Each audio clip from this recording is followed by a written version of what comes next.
Hi, I'm Ryan Szymanski, curator for Battleship New Jersey Museum and Memorial. Today we are going to be looking at the various types of berthing spaces on the battleship. We're currently in a pretty typical junior officer's stateroom. There are some that have more than 2 bunks in them, but most of them are 2 bunks. There are also some officer staterooms that are a single bunk for more senior officers. We're going to look at the captain's and the admiral's staterooms, and then we'll look at some of the enlisted berthing spaces on the ship, and you'll be able to compare how they all are. This is pretty middle of the road. You only have to share your space with one other person. Hopefully they're not a snorer. And you have your own fold-out desk, which comes with a cabinet with drawers and another cabinet for clothing, and then you've got some below bed storage here as well. And there's one of these wardrobe setups for each officer. And then there's also a more full-length cabinet for things like overcoats and that sort of stuff. So the officers get an amount of privacy. There are sheet metal partitions here to block out the passageway and the other officers' berthing spaces on either side. They are not floor to ceiling. There is a gap at the top. These are not considered separate spaces by the Navy. It's not its own separate watertight compartment. It is part of the passageway, technically. As built, the ship was designed to have joiner doors for all these spaces, but as a wartime expedient, they just put in curtain rods. And at some point post-war, they went in and they actually added all the doors. And so in the configuration you see the ship in now, each stateroom has its own door, which is able to be locked. The officers each also have their own safe, which is able to be locked. Many officer staterooms also have at least one porthole associated with them. As a war-built ship, there are no portholes in the hull of the vessel, but there are some in the superstructure, and the officers' berthing spaces are all on at least the main deck or up. Now, the porthole in this space is how we know that these are not the original World War II beds. At some point, it seems like they swapped out some of the stuff in here. Some spaces still have their original World War II outfit. Other ones, like this one, has the original World War II sink, but for whatever reason, the beds are a more modern type. How do we know that? Well, you literally can't use the porthole because of the bed. There is an older style double bed with a more of a pipe rack, which we'll show you some of the enlisted pipe racks later, but that bed could be folded up. So if it's, say, peacetime and the ship doesn't have its full complement of sailors on board, this might be a single-use stateroom. And then in wartime, when you add a flag staff and all these other officers and people get bumped around, then you would fold down that pipe mattress and it becomes a double-use bed. But at some point, possibly the 1980s, they decided it was just going to be a permanent 2-bed stateroom, and they installed the bed and completely blocked out the porthole. And you can see that also illustrates just how little room there is in here. This bed is maybe 7 feet, and there's maybe an extra foot here. So the space is maybe a whole 8 feet wide and maybe 10 or 12 feet deep. But it's private, and that's more than what some people get. This is the late 80s Admiral's stateroom. Again, it is part of a larger suite. And this isn't the space that was originally designed on this ship to be for admirals.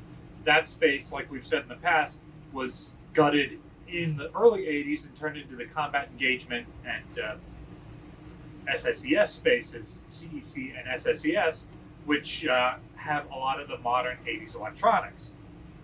When the ship received an admiral again in the late 80s, they took what had been a series of guest officer cabins right next to the captain's in-port cabin, and they basically knocked out some barriers and turned it into the Admiral's stateroom.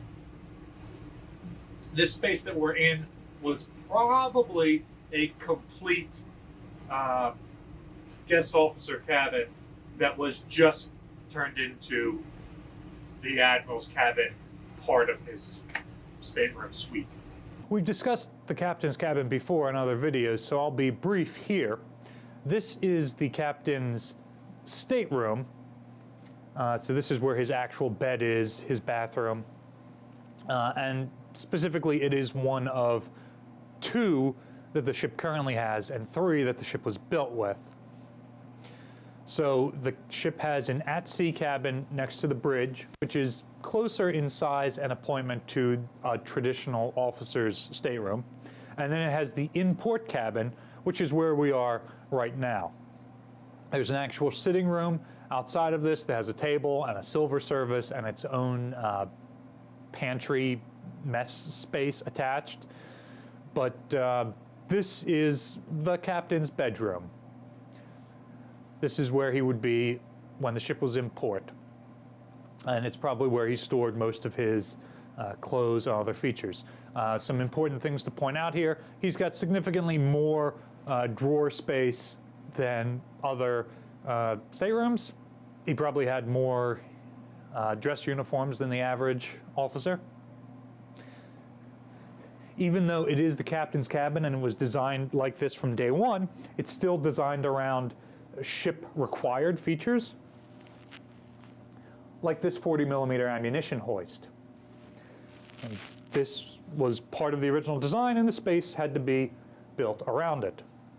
Wood-grained furnishings. These are the normal sheet metal type cabinetry that you see in other spaces, but rather than being painted equipment gray like everywhere else, they're painted wood grain.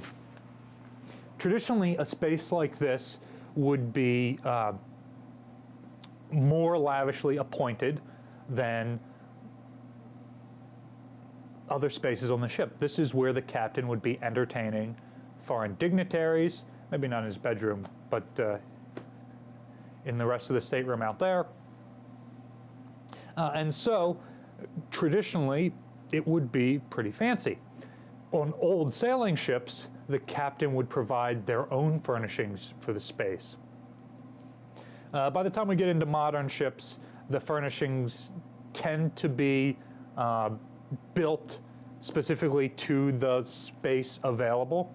So, for example, if you go over to the cruiser Olympia on the other side of the river from us, she has wooden furnishings. They weren't provided by each captain. They were cut into the shape of the ship so they could fit in the various alcoves and whatnot.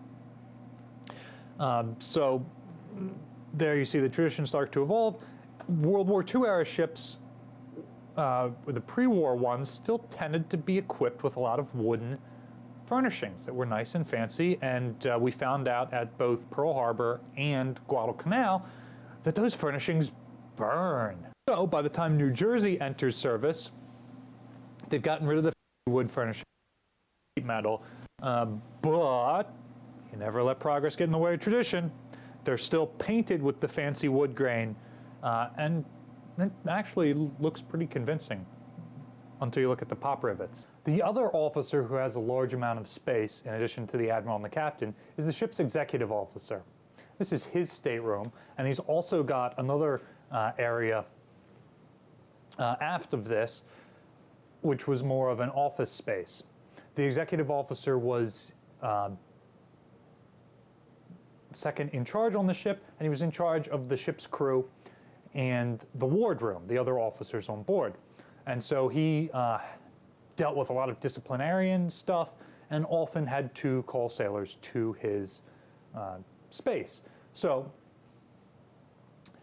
because of that, and because by the 1980s, at the end of the ship's career, the executive officer was often a captain in his own right, just like the commanding officer of the ship, their space is pretty large and well appointed. Enlisted berthing is very different now than it was when the ship was built. As built, there were what are called pipe racks like these suspended from the overhead. These have a wire mesh box spring in them. The World War II ones may have had a canvas sheet stretched out there instead. It really depended on where and what model of these they were. These are not original to the ship. They were stripped off of another vessel so that we could have some to put on display. Through World War II, Korea, and Vietnam, the period when we were drafting sailors onto the ship, these were the types of beds we used.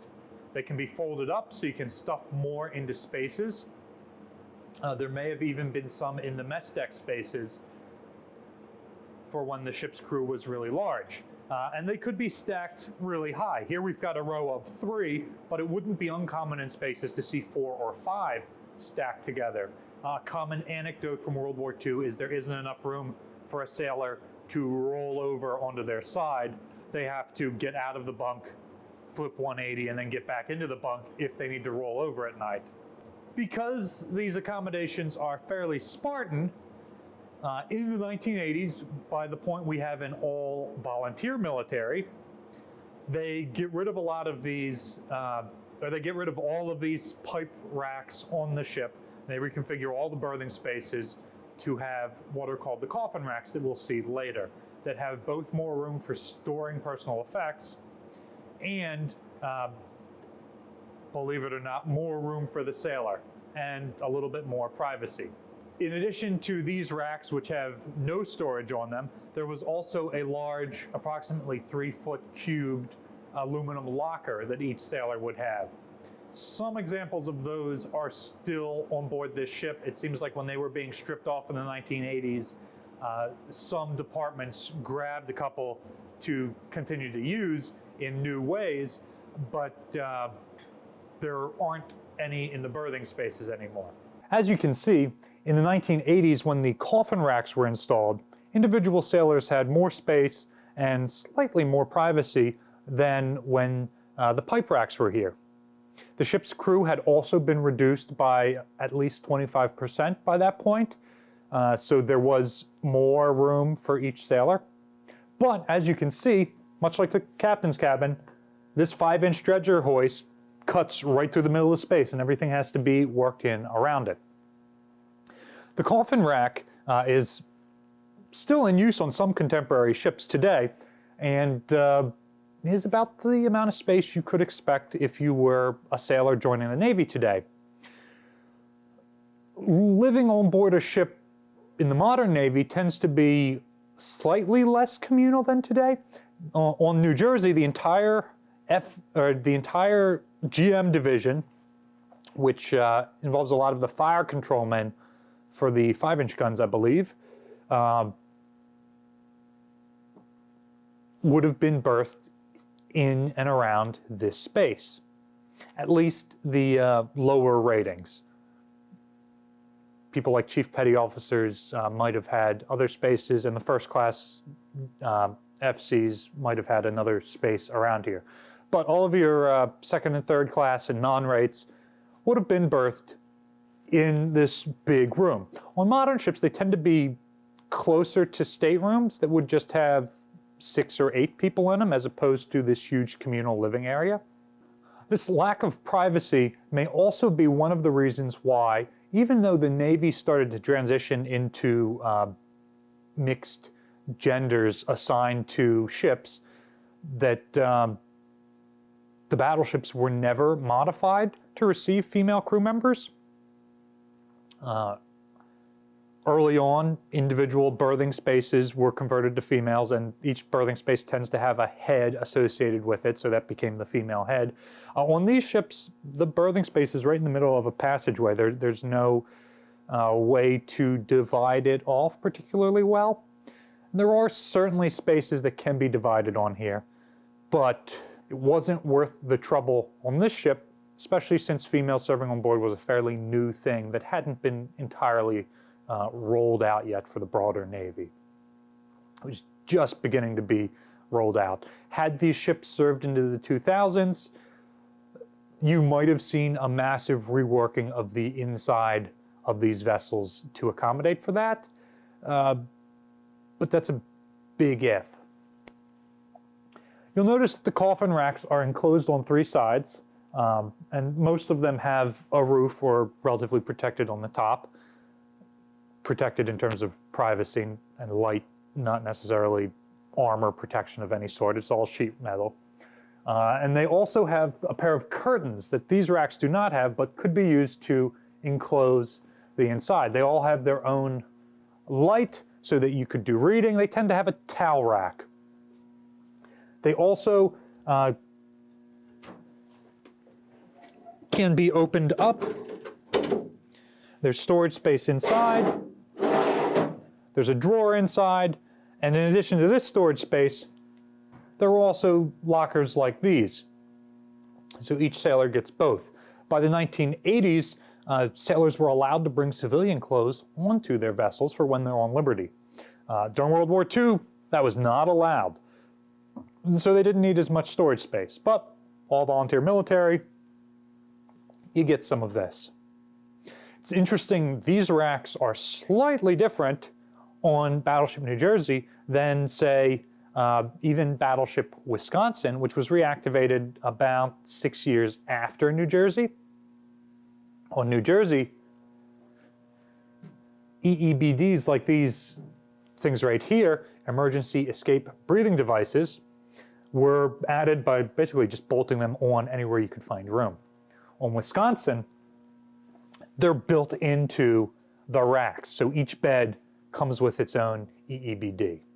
The EEBD, or Emergency Escape Breathing Device, was installed aboard American Navy ships following British experience during the Falklands War in the early 80s, in which the massive amounts of plastics and polyesters on board modern vessels tended to, when they ignited, create fumes, smoke, even to a greater extent than the insulation and paint and other stuff that can burn on a ship like this.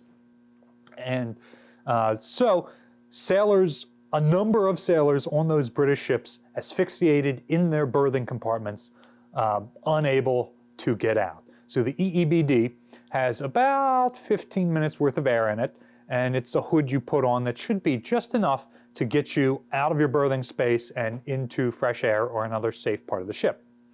After that British experience, the United States very much looked at the lessons learned during that war and incorporated it into our own ships, which in the case of this one, which was already in commission, they just bolted those metal boxes all over the place.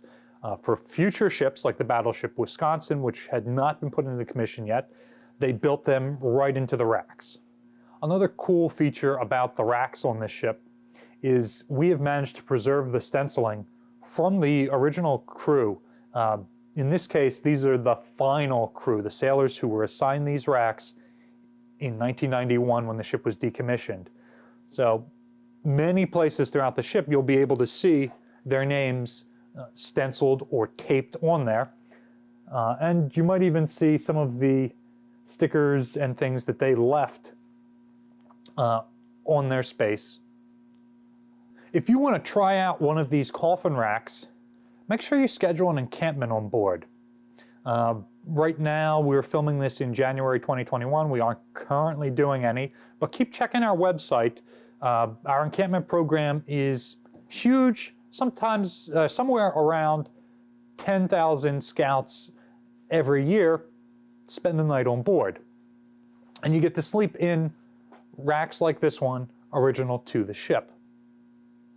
If you'd like to support the restoration of this vessel, we're always looking for donations to get new blankets, pillows, curtains for these racks. These are some of the ones that are on the tour route and you can see and you can test out when you come and visit, and they're dressed up pretty nicely, but not all of them are. If you would like to donate to that, there's a link in the description you can go to and specifically mention with your donation that that's what you'd like the money to go to. As always, remember to leave any comments or questions in the comments section down below. We're pretty good about getting back to you. The battleship receives operating support from the New Jersey Department of State, but also from viewers like yourselves. If you would like to donate to the museum and to our YouTube channel in particular, there's a link in the description. Your donations allow us to make multiple videos per week. So remember to like, share, and subscribe so you're notified when all those videos come out. Thanks for watching.